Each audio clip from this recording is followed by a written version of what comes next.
Good morning everyone, Haz here. Yes, it's Hazme, not Hamzy. She's a Korean cooking YouTuber. For real, check it out. Anyway, today we're moving on with our Kuni Crossworlds Prepare for Launch guide, as it is day 5 and the launch is so close now. Yesterday we tackled 5 beginner tips that will help you early game, and today I will introduce 5 mistakes you should avoid at the start that otherwise you will regret. I'm also doing a live Q&A stream on my Twitch. Chances are by the time you see this video I'm already live, so come by and say hello. I will be streaming this game every day after launch, so if you're interested in my live content or just want to hang out and support me there, you know where to find me. But let's begin. Mistake number 1. Leveling up or spending resources on your items and familiars too early. There are several upgrade and enhancement mechanics in Ni no Kuni for both familiars and items, and it might be very tempting to immediately upgrade whatever you can find to raise your character power and make leveling easier. It's also fairly logical, since if you watched yesterday's video, I did mention you should make sure to keep filling your in-game codex and keep all items upgraded. And that's true, but you should be prudent at the beginning when it comes to spending your resources or gold. I have tested this personally in the last couple of days, leveling up brand new characters and accounts, and my experience is that roughly until after level 20, even until level 25 or so at least, you do not require to upgrade anything, especially if you even get lucky with some early gacha pulls or item crafts. The reason is simply that you can unlock so many new items, familiars, and codex entries that they alone are enough to keep your power on a reasonable level, to keep leveling and completing your main story. Of course, if you need to, it's fine to level up using a few 1-star materials, that's no big deal, but you should save your more valuable 2 or 3-star, but especially 4-star materials for when you got past your first crafting or summoning session.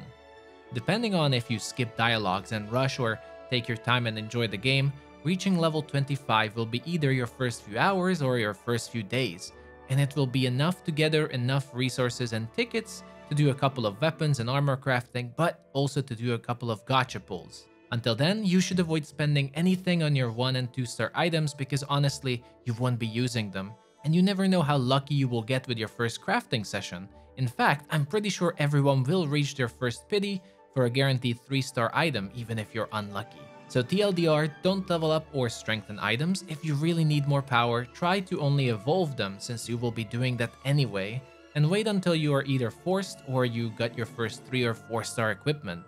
Mistake number 2, wasting your diamonds. Ni no Kuni will actually give you a fairly good amount of diamonds early on, and it might be very tempting to use them on certain boosts or cheap shop deals for that early benefit. But especially as a free-to-play player, I recommend saving them up to at least 1600 diamonds, as likely there will be special deals in the shop that cost you 1600 diamonds, but will get them all back after a week with a good amount of bonus items. These are all 100% worth packs and will help you a lot early game if they will also be included in the global launch. Even if you'll have more than that, or potentially you plan on spending money, I recommend waiting until you are higher level or at least hit a soft wall with leveling, as spending your diamonds will be worth a lot more on, let's say, daily upgrades on level 40 than if you do it on level 10 for meaningless bonuses.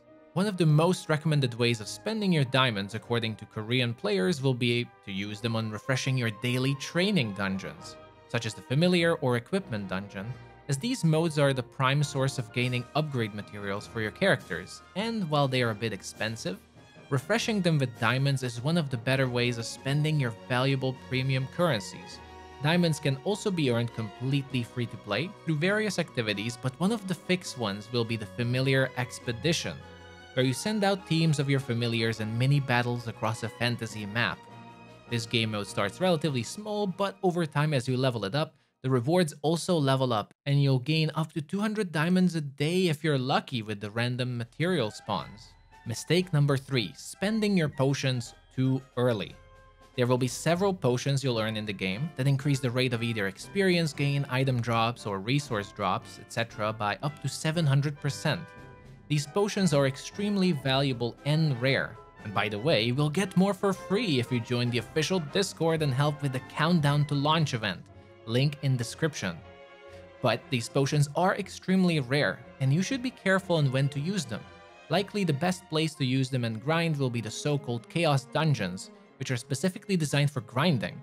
And monsters there drop all kinds of different materials you normally want to farm anyway. The reason this is mistake number 3 is that it might seem like a good idea to use a potion when you're going to bed around level 20 or level 25 to gain a couple of levels, but I would advise against that. Just like most games of this type, the beginning is relatively easy, and players are allowed to progress with ease and enjoy unlocking the bulk of the content without bumping into any roadblocks. This could take days to weeks or a month depending on how much you play, but eventually you will reach the first roadblock, or soft wall as I like to call it, where you will need to grind or keep doing your daily activities to continue leveling up and meet the requirements to continue progressing the main story. Such major roadblock, in my opinion, will happen in the late level 30s or early level 40s, but especially level 50. At these levels, you will simply be heavily underleveled to continue the main story, and the only way to catch up is to do your daily activities for experience each day, or farm and grind to get that bonus experience. With that said, yes, the later you use the potions, the better, but around level 40 is the place I would recommend saving them up for if you want to push leveling as much as you can, since until then you won't really bump into any issues if you just play normally. Mistake number 4 is wasting your daily assignments. One of the daily activities you'll be able to do each day, but even on day 1, is completing your daily assignments, which are one of the main source for experience and some crafting materials.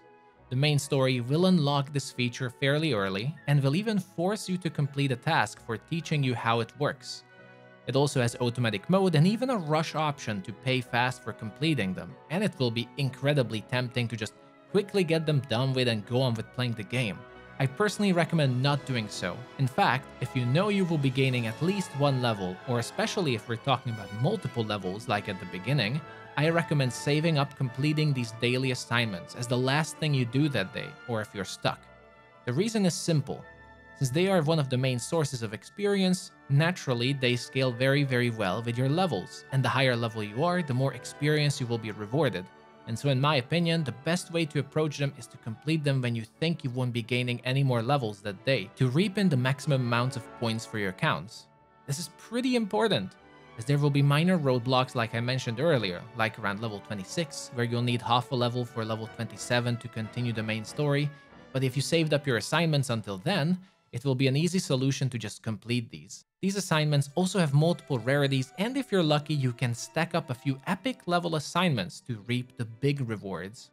And mistake number 5 is not joining a kingdom. Now, I know joining kingdoms and guilds is not everyone's cup of tea, but hear me out. Kingdoms are the guild system in Ni no Kuni, and they offer rewards to players that are very valuable aside from the PvE and PvP activities. Even if you're shy or you don't really like socializing that much in groups, I guarantee you there will be kingdoms that are perfect for you and will serve just that purpose, so you can be just part of one without having to socialize much.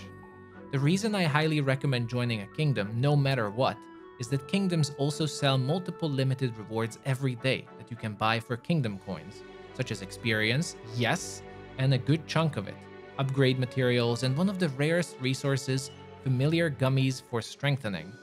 These are limited to 1 or 2 times purchases a day and add up, especially if you're a free-to-play player. Missing them would be a massive blow to your account progression, and it doesn't take much to get them really. So you might as well just join a kingdom. Kingdoms unlock around level 18 or 20ish, and until then there's actually a tutorial academy kingdom that will introduce you to the basics and how it all works. But unfortunately, this tutorial kingdom does not offer all the rewards that a real kingdom would. Ni no Kuni Crossworlds is a giant social MMORPG.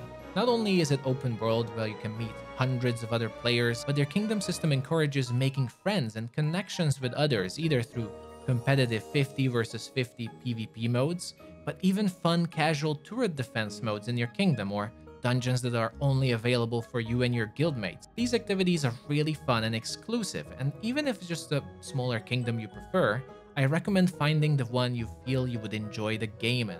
But that is it everyone for today's 5 mistakes you should avoid video. I truly think these are the main mistakes you should worry about at the beginning, but at least if I can think of anything else before launch or even after, I'll make sure to post about it as soon as possible and keep you all updated with the latest tricks and hints.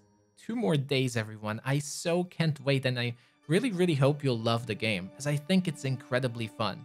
If you're on the fence, I do recommend trying it out yourself. It's free to try after all, and I 100% recommend against reading the clickbait articles that are floating around, as a lot of them are just misinformation really. There really isn't any concrete announcement around that certain sensitive topic, but I'm very optimistic. I have 2 more videos coming with the Prepare for Launch series. I'll definitely go through on a day 1 routine that I recommend, and honestly, I still have to think about what the best final video would be, but it will be here, I promise. That is all for today, everyone. As always, I'm tremendously grateful for the support and all of you liking what I do. It's really uplifting and encouraging, so thank you very much. I'll be back tomorrow with another video. Until then, take care, everyone.